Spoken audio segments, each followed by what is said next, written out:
Bhadram karnebhi shrunuyama devaha Bhadram hashe makshabhiryajatraha Stirairangai istustuvagam sastanubhihi Vyashema devahitanyadayuhu Om Shanti Shanti Shanti. May we hear with our ears what is auspicious. May we see with our eyes what is auspicious. May we enjoy with strong limbs and body the life allotted to us. Om, peace, peace, peace.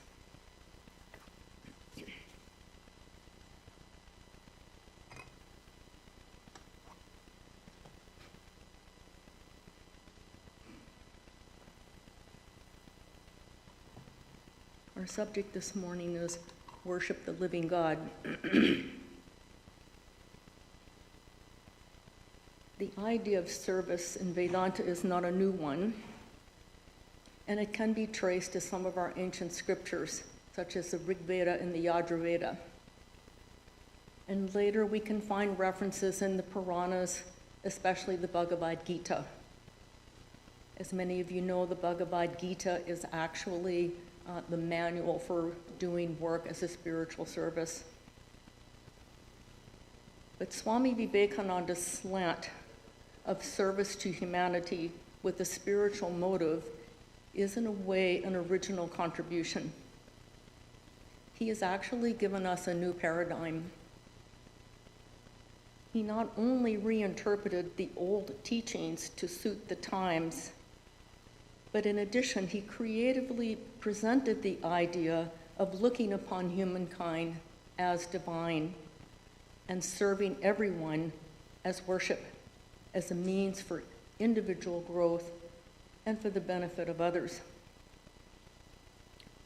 You know, the truths, the ancient truths of Vedanta, they have to be made practical. They have to fit into our everyday life in our circumstances in order to be fruitful for us as spiritual seekers. We have to adapt to the times, and this is what Swami Vivekananda has done for us. You know, if God alone exists and everything in the universe is a manifestation of God, all the beings within the universe, then whomsoever we meet or come into contact with is actually a manifestation of God himself or herself. And furthermore, whatever work we are doing, if we do it with this attitude, it becomes a worship of God. Now, in restating the ancient ideas, Swamiji needed to prepare the ground. In the Indian religious tradition, even as late as the 19th century, there were some pretty preconceived ideas about how a religious or a spiritual person should live, especially for monastics, but just people in general. They should remain aloof from society and the affairs of the world.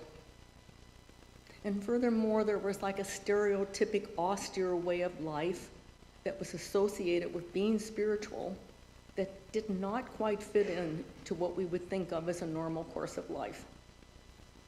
So generally, contact with people or the affairs of the world, it didn't fit into this and was definitely considered to be an obstacle to spiritual growth. And this can be found, these ideas can be found in Shankara's and other orthodox Vedantic teachings.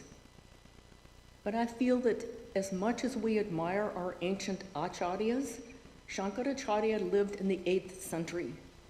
This is the 21st century. Times have changed. And all of these great acharyas that are associated with Vedanta or any major religion, they are embodiments of the divine to suit the needs of the time. And as time passes, the needs also change. So Swamiji actually came to shift this emphasis. Shankara's emphasis, Swamiji had great admiration for Shankara's intellect, his teachings, etc. But Swamiji came to shift the emphasis on how people can actually take these teachings and make them a reality in their day-to-day life. You know, Swami Vivekananda always emphasized the positive aspect of searching for truth. You can't find anything negative in the teachings of Swami Vivekananda. He didn't feel it was necessary to reject anything. Swamiji accepted everything. So he developed a more contemporary way of looking at work and people based on Sri Ramakrishna and his own experience of the unity of existence, of the one being, the one divine being that dwells within everyone. The ideal of service is based upon this transcendent experience of unity and diversity. Service of humanity as worship is really only an application of this experience of oneness. Swamiji not only had a new view, but he proposed a unique way of applying this in everyday life for all of us, which was the worship of God and people, a relevant message for our times. And before we proceed, I would think we should expand what we normally consider as worship.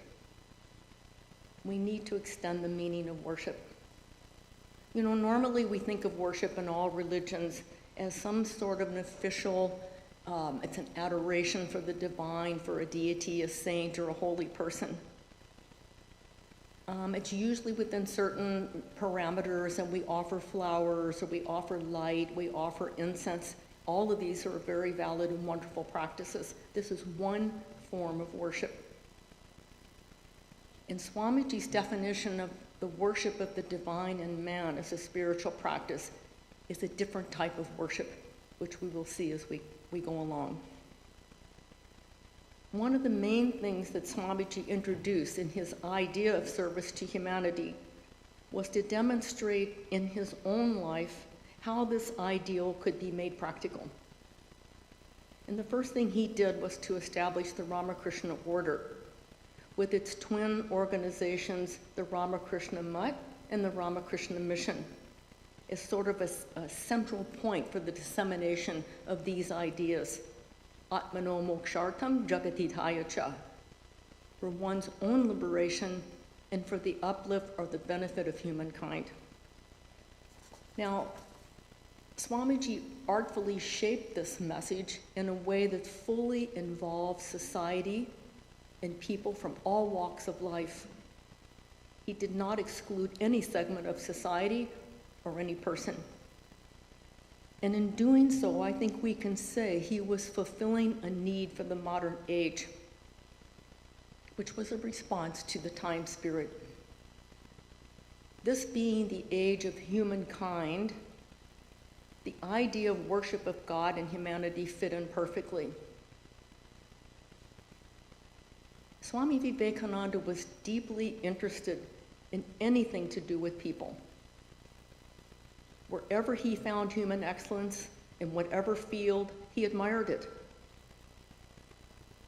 You know, other spiritual teachers were primarily concerned with the spiritual development of people.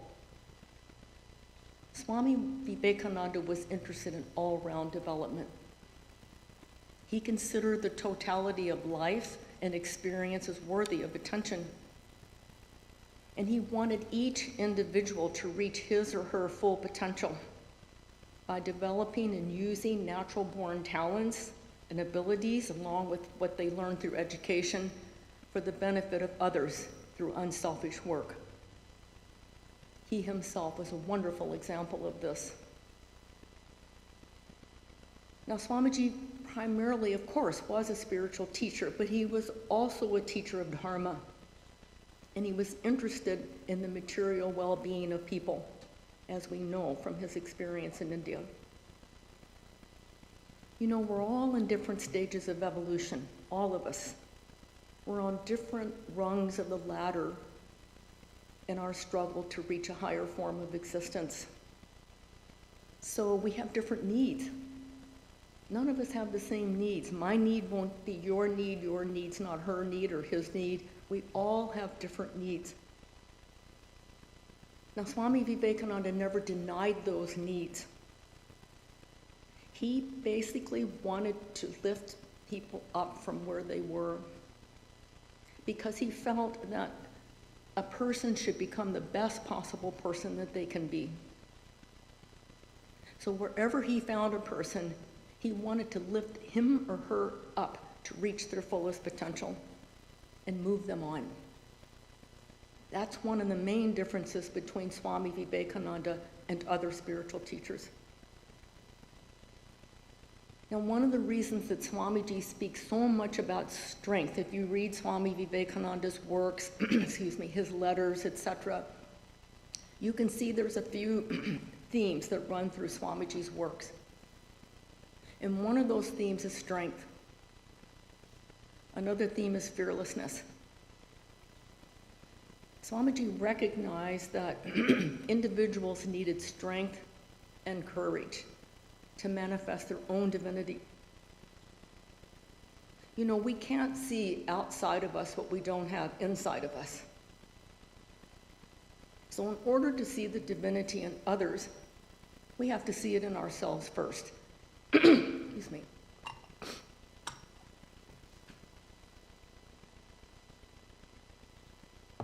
This is a really important point, and one that Swamiji stressed, that we need this courage and this strength to practice our spiritual disciplines. They go hand in hand, side by side. It's not that we suddenly can start serving humanity and, we're going to be, our spiritual life is going to be, immediately uplifted. Yes, it takes time, but we also have to work on the inside. What we have inside, we see outside. This is a very important point, according to Swami Vivekananda. And furthermore, if we're strong, if we develop inner strength, we're actually in a better position to face all of the reactions that we have to face in life, all of the adverse reactions or influences. Things arise from inside of us, inside our own minds, our own conflicts just within ourselves, and also in our contact with people, family members, work, whatever. So our lives are kind of a bundle of compromises and contradictions. Swamiji was very practical, and he knew that each one of us has to face these problems, and we need strength to do that. His concern was more with our practical problems in our life, more than just mere intellectuality or philosophy. So the ideal of service as worship, according to Swamiji, is life-oriented. That's the point. It's something that we can do as a practice in our everyday life. If there's anything that we can say that Swami Vivekananda was not, it would be theoretical. For this reason, he could relate to us by presenting the ideal in such a way that it is accessible to each one of us so that we can practice it each in his or her own way, according to our predilections, according to our temperaments. Swamiji gave these instructions. Now, sometimes it's said that Swamiji didn't really leave behind a systematic and well-developed philosophy of work. And in a way, that's true. But Swamiji felt that life itself is religion, and that living rightly can be a progressive self-revelation of our own higher nature. He didn't feel it was something outside of our life, something that we had to go outside of society to do. No, within our own circumstances, within our own families, within our own jobs, Swamiji felt and has given us a way to spiritualize it. It's a straightforward approach.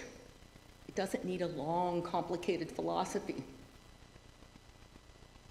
If we say that Brahman, or our higher spiritual nature, is the only reality, then not only in a transcendent reality or state beyond this world, but every activity in this world should be capable of revealing the truth. Now, this approach removes the distinction between secular and sacred. And of course, Swamiji's experience was everything is sacred. We know this from his works. We know this from Sister Nivedita's works. This was Swamiji's main thrust. Everything is sacred. There's nothing secular here. So based on this, he wanted each one of us to imbibe in our lives these universal spiritual truths to help us move forward. Now, we all have to find our own way to freedom, don't we? And we're all in different stages, and we're all doing different kinds of work here. Whether you're a scientist, or you're a lawyer, or you're a doctor, or you're a nurse, or you're a housewife, teacher, scientist, doesn't matter what you are or what you're doing.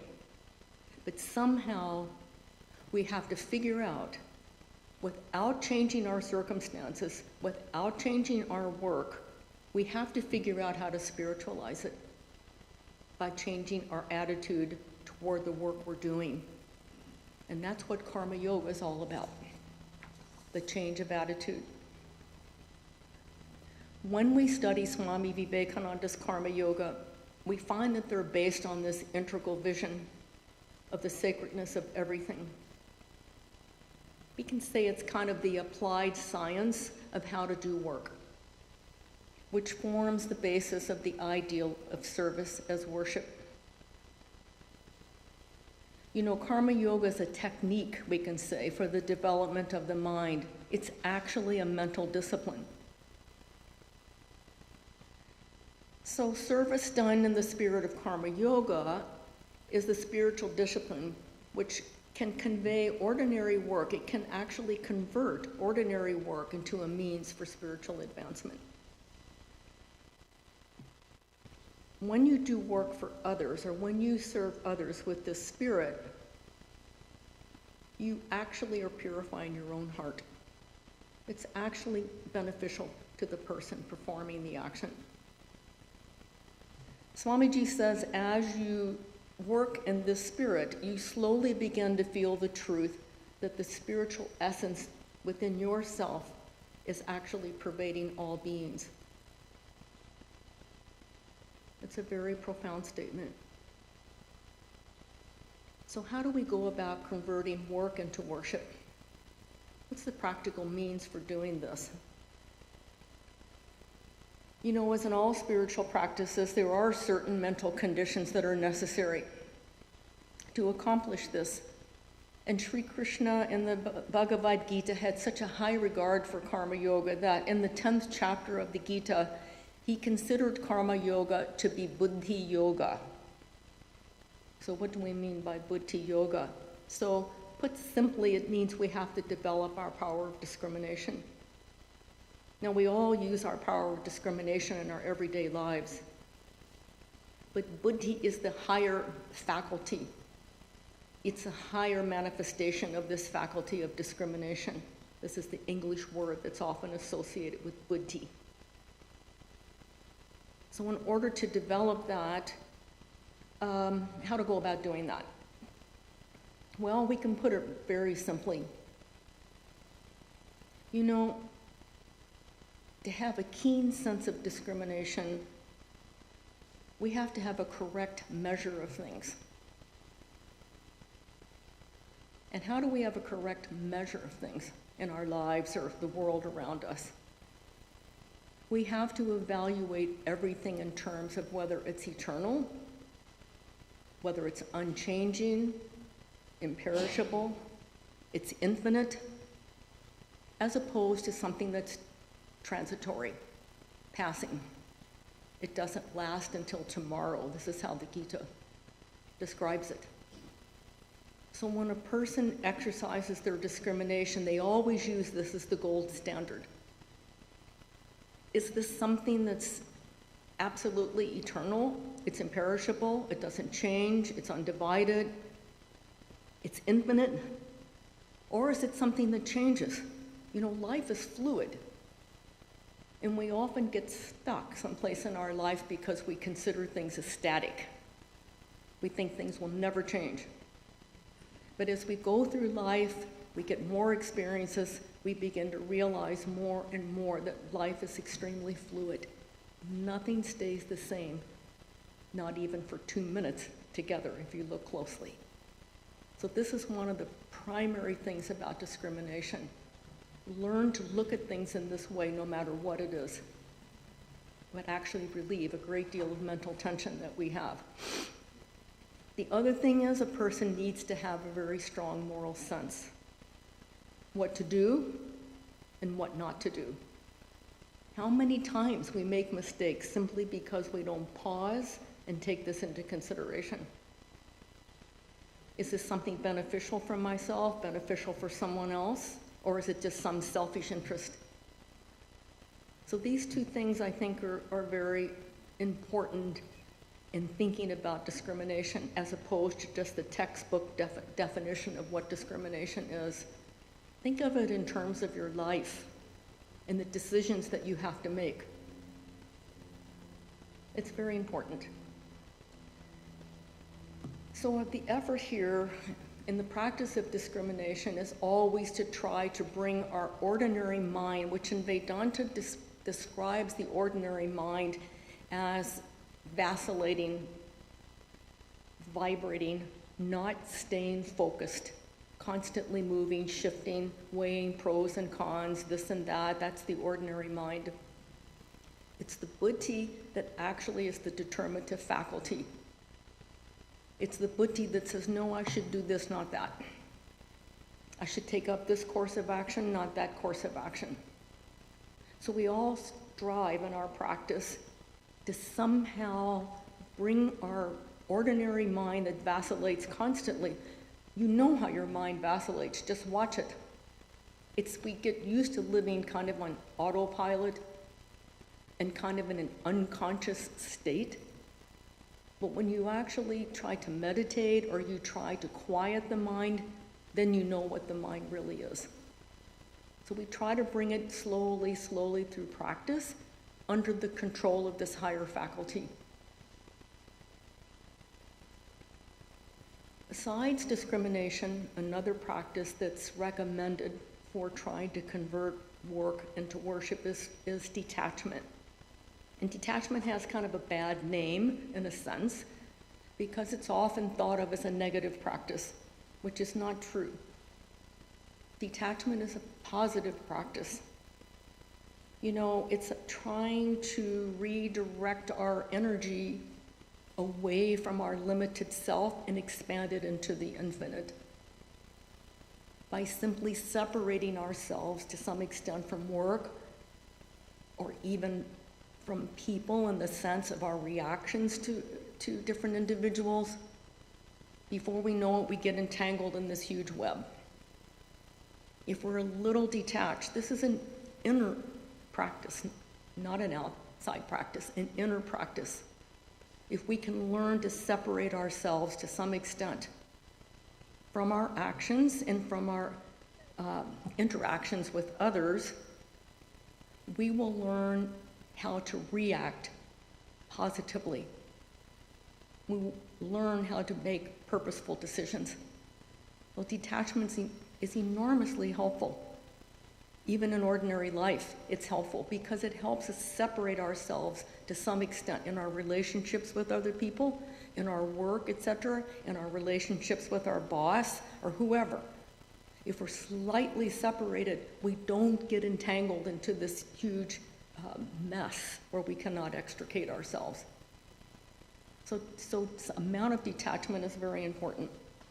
You know, we want to transform ourselves as we normally understand ourselves and try to experience ourselves in a different level of being.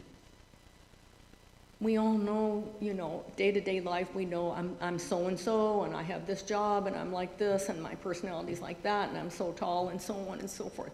That's just an ordinary way of looking at ourselves. As spiritual seekers, we're trying to view ourselves as we really are. And we're slowly trying to identify with the spiritual dimension of our being. This is one of the purposes and one of the points of Swamiji's introducing this practice. It's a matter of turning our attention away from the small self, we can say, our limited self, and focusing on our true spiritual self. And we can say, well, what does that mean? It's just words.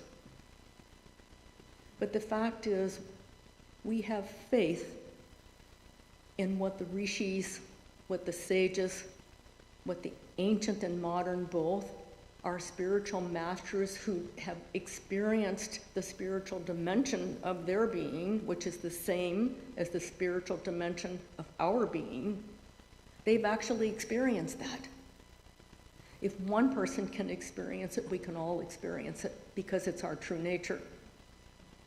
So this is what it means to say that we want to move away from our ordinary self to our spiritual self. That's the kind of the bottom line of what it means. And when we serve others, a kind of natural self-forgetfulness comes, does it not? I mean, think of a mother who has a sick child. Her whole mind goes to the child. She's not thinking, oh, I'd like to sit down and read a magazine, or she's not thinking like that. Just in an ordinary sense, her whole energy, her whole mind goes to helping that child. Or think of a doctor or a nurse with patients, and the patient's suffering, they're in pain. Their whole attention goes on how they can alleviate that pain and help the person. And in so many other areas of life, this is what it means to serve and to worship. It's just we need to change our attitude towards what we're doing. For example, take in India, they're garland sellers, and they make these gorgeous, beautiful garlands for the deity. They're doing it to make money. They're not necessarily devotees.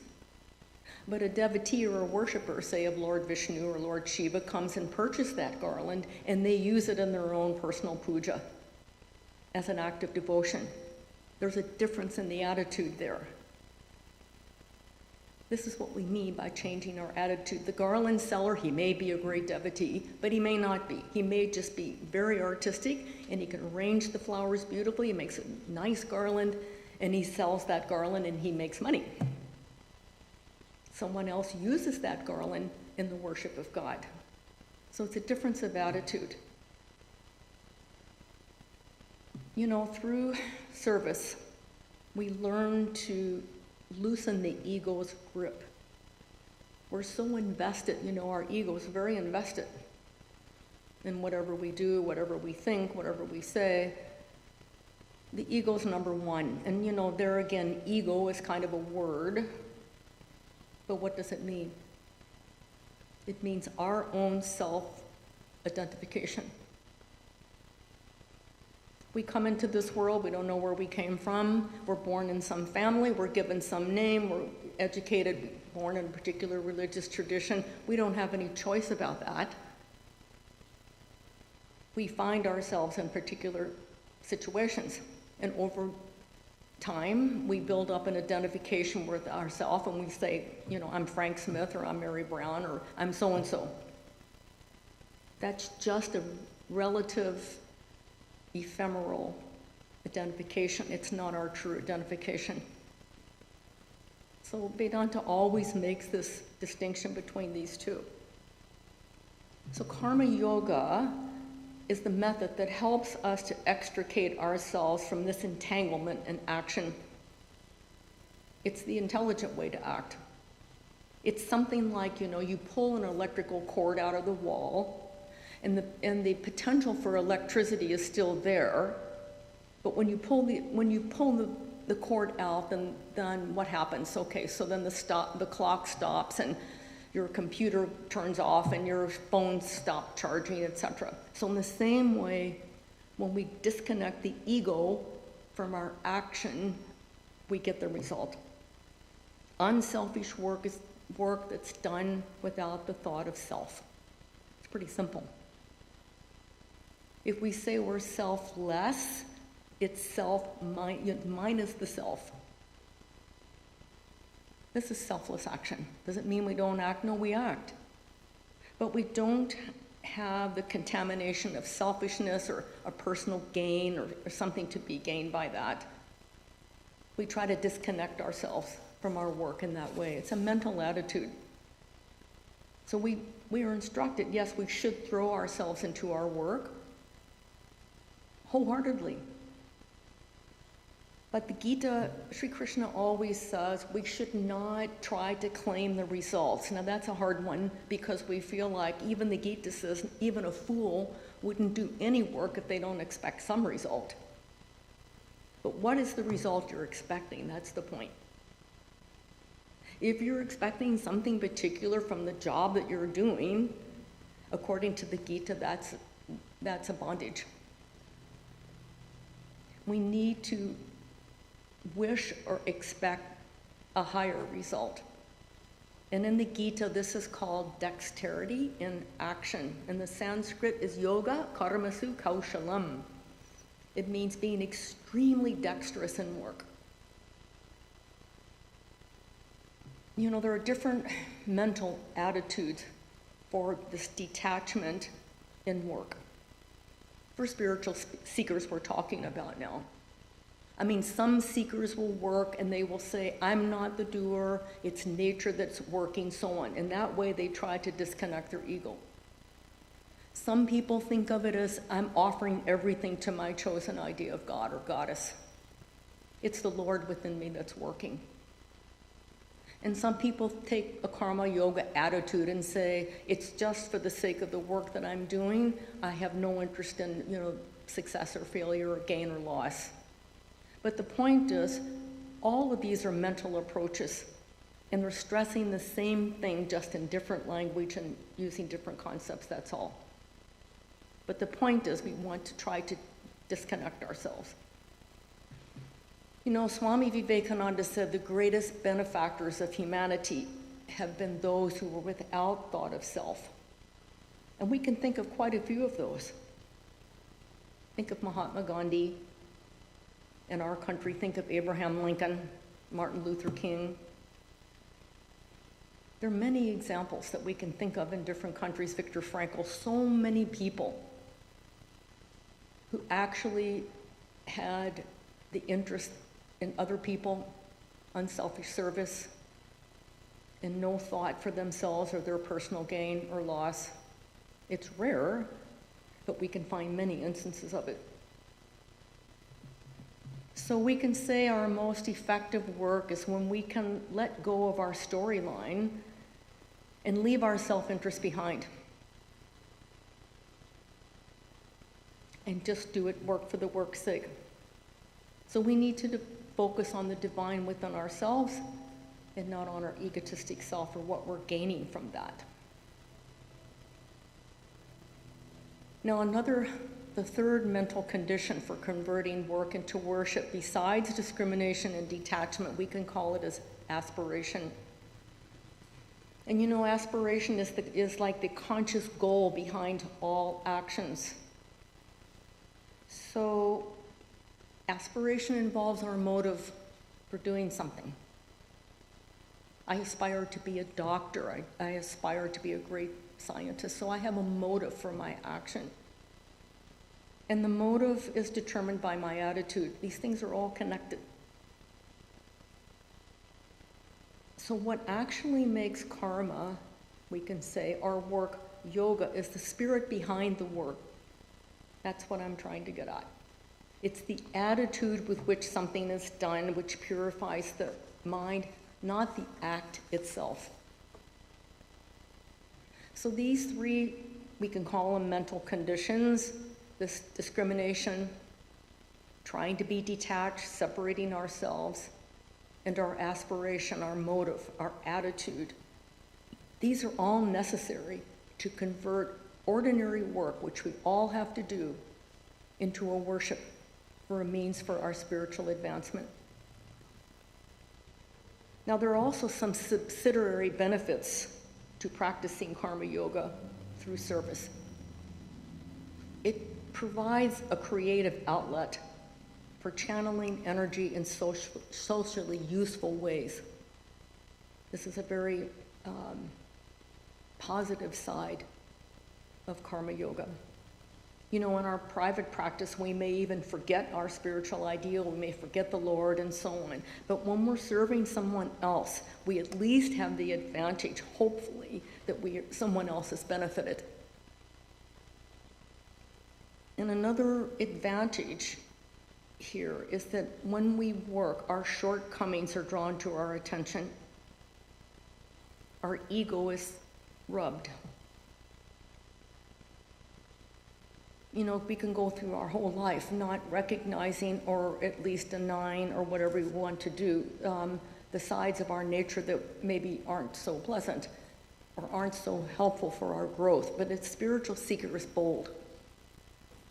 And as I said, Swami Vivekananda said, strength and courage are needed. You have to be able to look at yourself for what you are.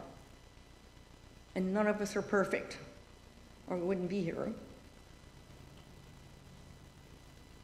So this is another advantage through work, is that we're pushed. People push us, push our buttons. So some of the sides of our nature that are rough, so to say, they're smoothed and out through our contact with other people. This is all to our advantage. And we're talking about spiritual seekers here, not a worldly person.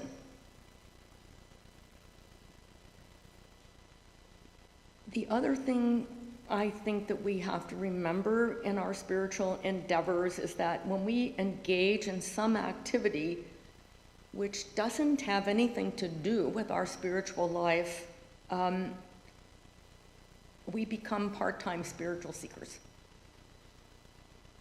And we want to be full-time spiritual seekers, so everything that we do, we want to connect it to our spiritual ideal. Otherwise, we may have a part-time job, but we don't want to be part-time spiritual seekers. So whatever we do, all of these attitudes that we take, it's for becoming a full-time spiritual seeker. Not easy, but it's something that we all have to do if we're sincere in trying to have our spiritual nature manifest. So, you know, in converting work to worship, I will just say that there are different phases. In fact, it's probably a subject for another talk entirely. But for a seeker, as they're progressing, there are different levels, let's put it that way. And when we first start, it's almost as if it's a dual attitude. We have work and we have worship. It's work and worship, two separate activities. And the person performing that feels, I am doing this. This is my action, this is my worship, and so on. And then initially, this is, for everyone, this is how it is, work and worship. Most of us fall into this category in whatever we do. We're identified with what we do. It takes a lot of spiritual practice to bring this dissociation, but this is how we start. You know, it's kind of like if a person wants to become a neurosurgeon, and they really want to do that. Well, they can't just walk into a hospital and say, okay, I'm ready. No, it takes years and years of study and practice, etc. So we all know that even to gain something in this world, how hard we have to work to get it. But somehow when it comes to religion or spiritual life, it's like we feel like we shouldn't have to do anything. Unfortunately, it doesn't work that way. We have to do quite a bit because we're trying to transform our whole personality. But the gain is something that our spiritual teachers tell us, that it is bliss without any sorrow. It is joy.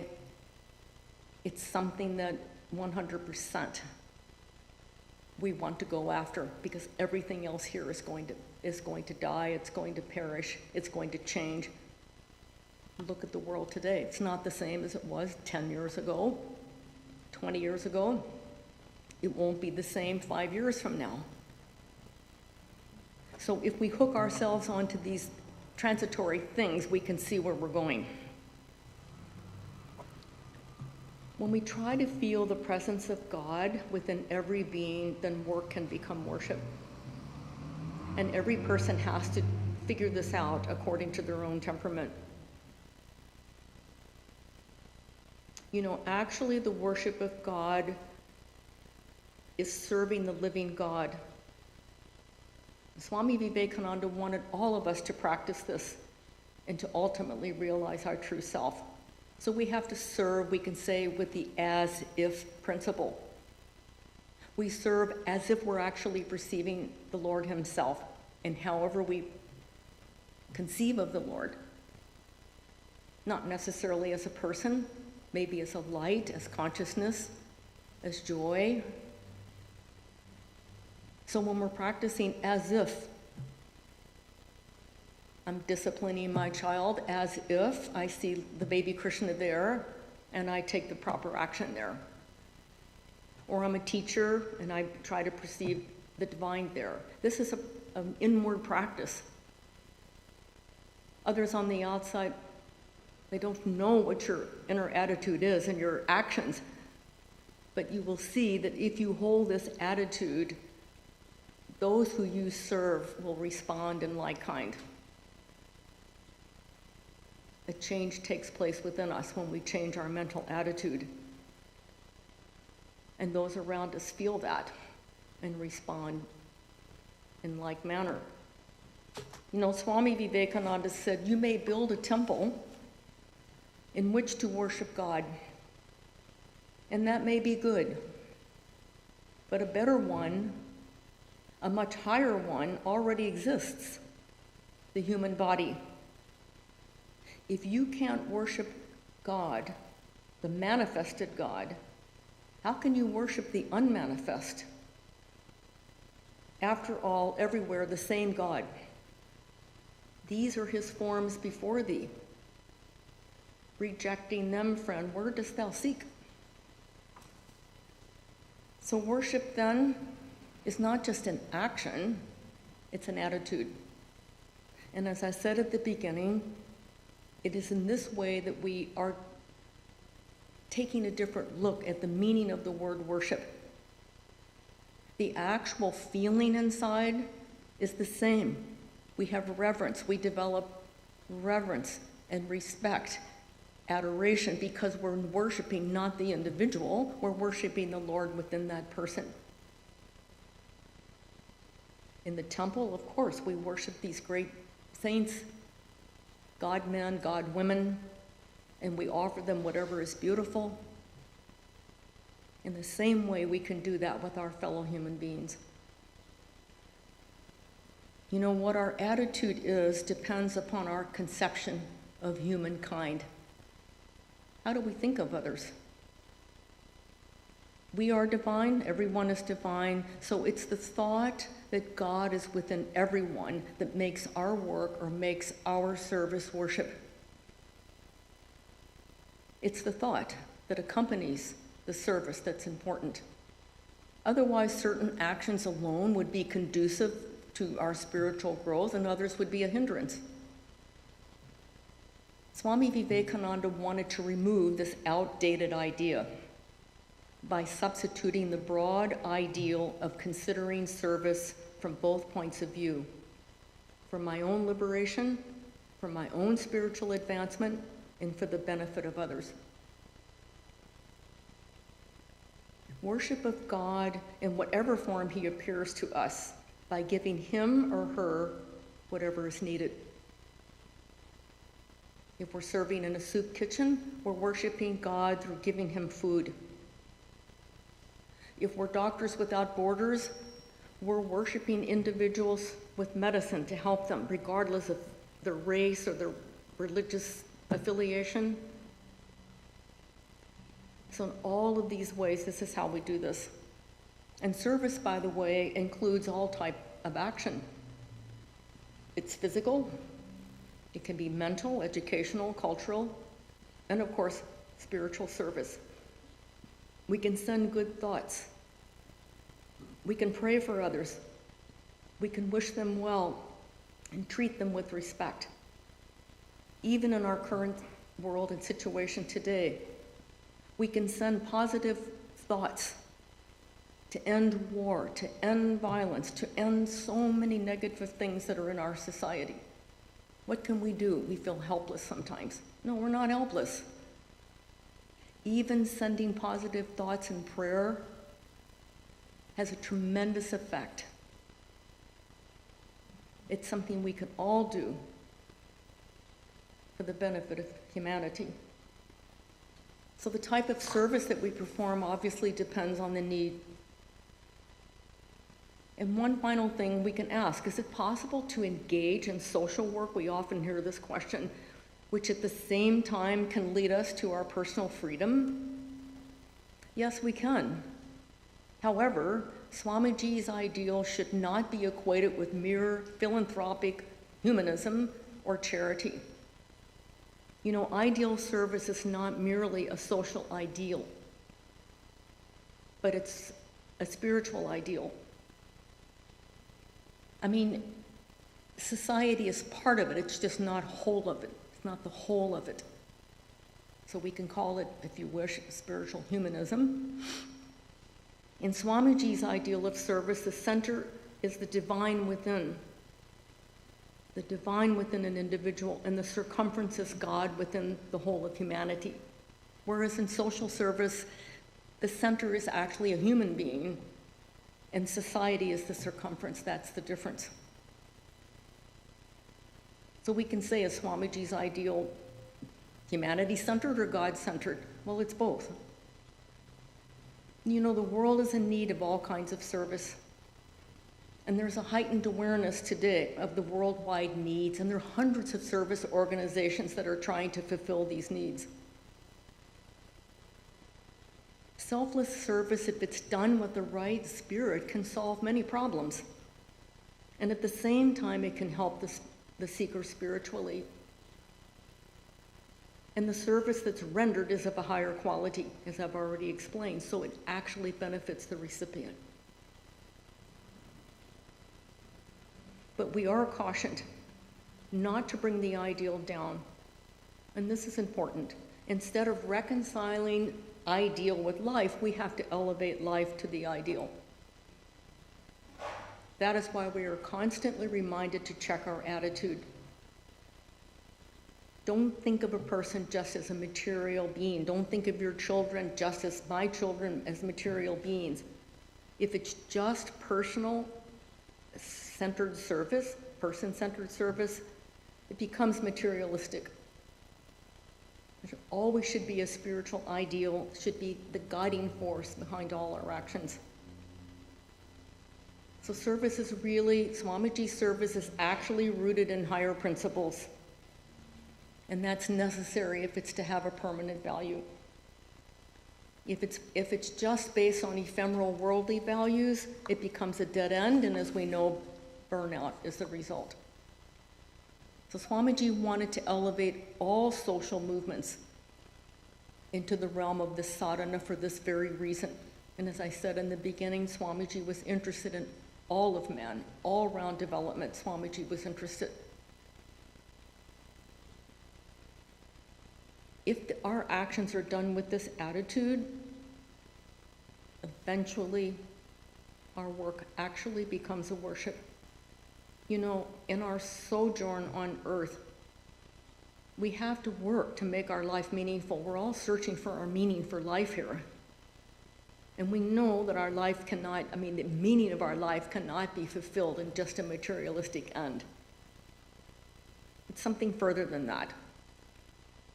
So as part of our sadhana, we should do something for others.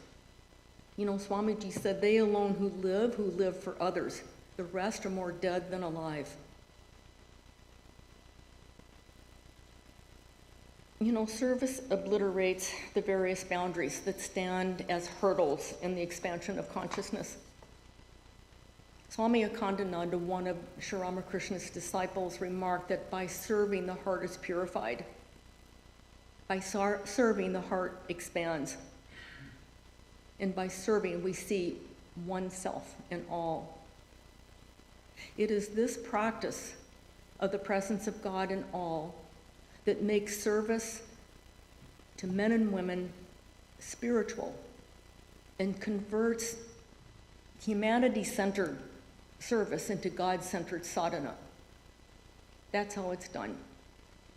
You know, Swamiji said Doing work is not religion, but work done rightly leads to liberation. So I'd like to conclude with a message that Swamiji gave for all of us. After so much austerity, Swamiji said, I have understood this as the real truth. God is present in every individual. There is no other God besides that. Who serves others serves God indeed. What I have told you today, inscribe in your heart. See that you do not forget it.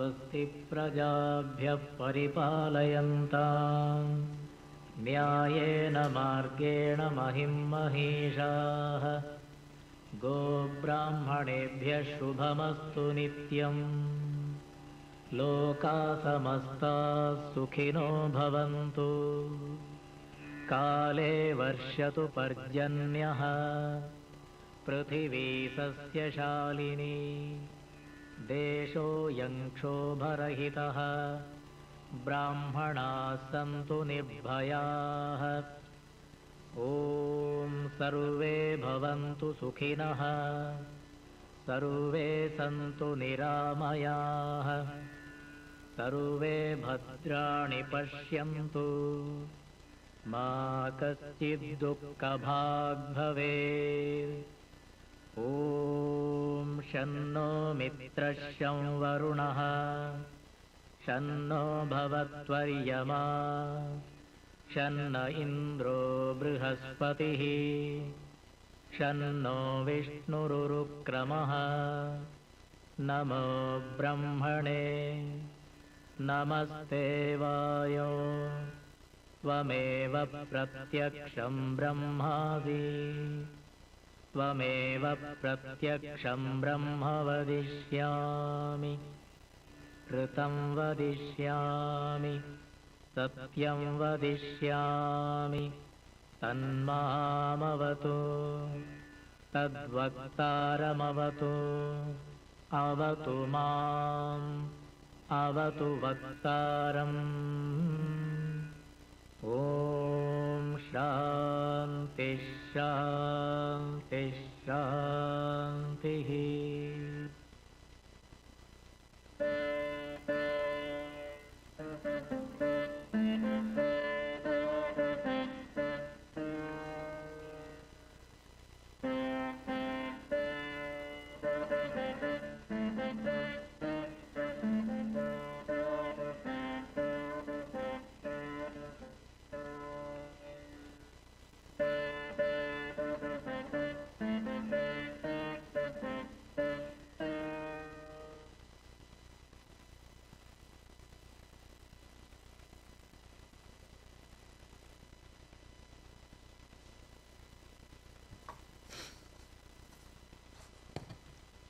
Some announcements.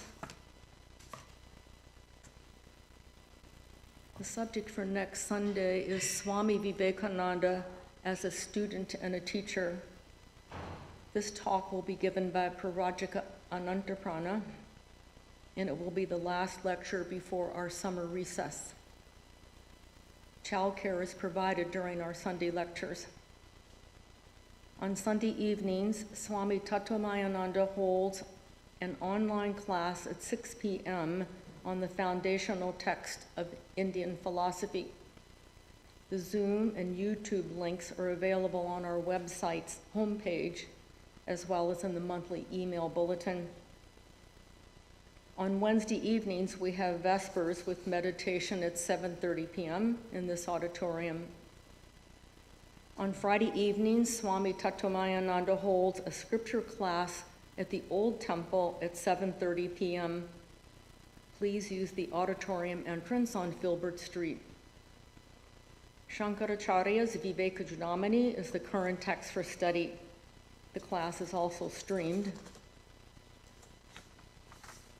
This year, beginning in April, we have been celebrating our 125th anniversary. The next special program will be held in the South Bay on Sunday, August the 31st. An announcement is displayed in the foyer and in the lobby, as well as on the website. Please RSVP for the event. You and your friends are cordially invited to attend all of our services. After the lecture, there will be a question and answer session in Vivekananda Hall, and all are welcome.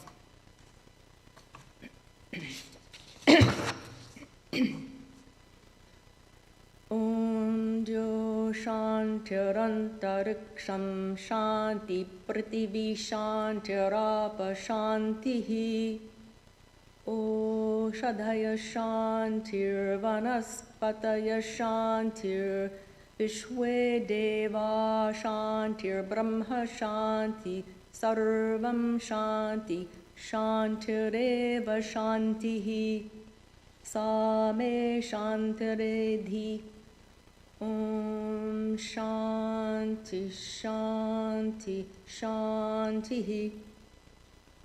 Peace is in heaven, peace is in the sky, on the earth and in the waters.